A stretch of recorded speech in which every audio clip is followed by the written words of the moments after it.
my gosh, y'all!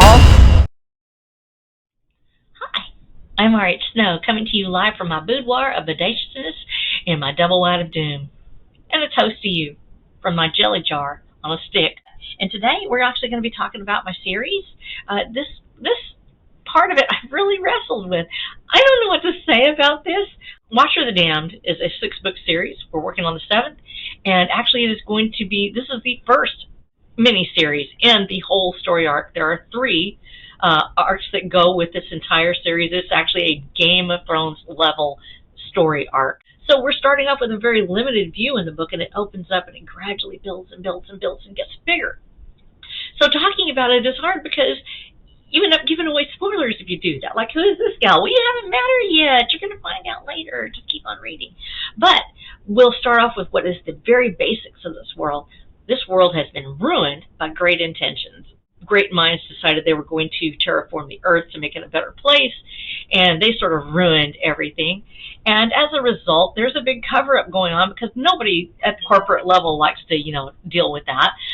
So as a corporate oligarchy sort of decided they were going to make life better for everyone, they ended up instead screwing it up, foobarring it so bad that there was no hope of actually recovering it, and so they decided to cover it up instead by just keeping their own systems in place.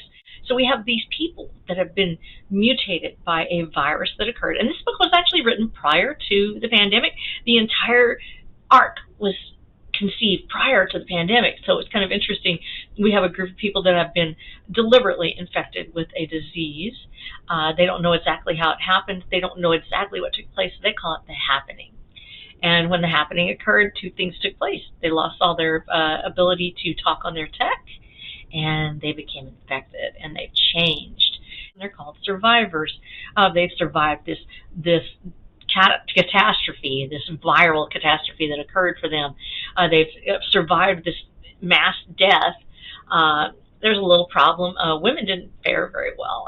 They sort of died, and there's not very many left, and the ones that are left are mutated, transmutated is what we call it. They've been changed to a more masculine form. They have been exposed to so much mutating testosterone that it literally created a different body form for them. They still call themselves women. They're still, in their mind, they are who they are, but their bodies have changed. They're stronger, faster, sleeker. Everybody is rougher and tougher. If you can imagine a world pretty much like WWE, but on more steroids, that is the world of Watcher of the Damned. Everybody is super buff, super ripped, and super ready to go, and there's a lot of aggression out there.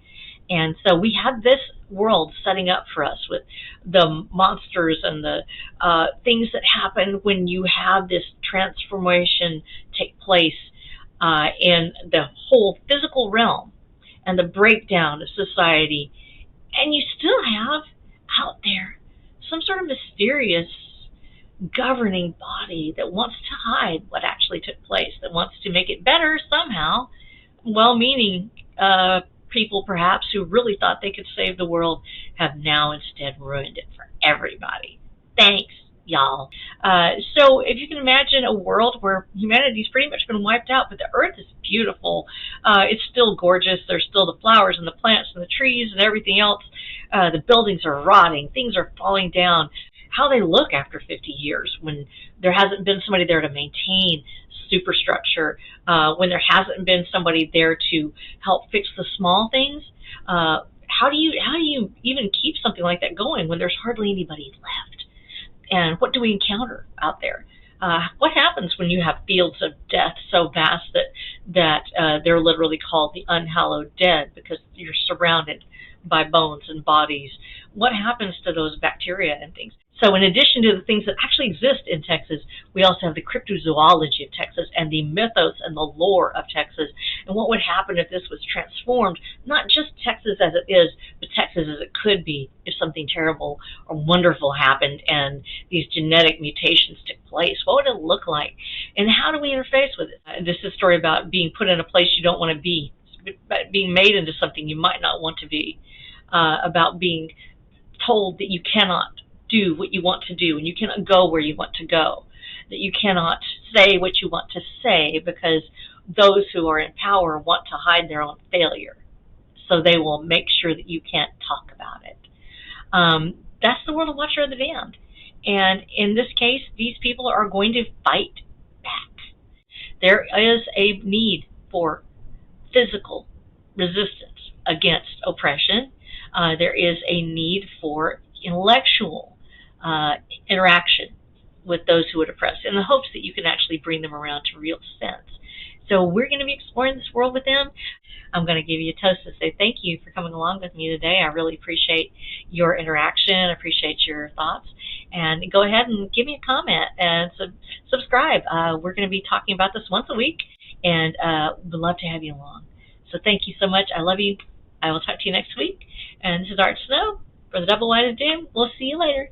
Bye-bye.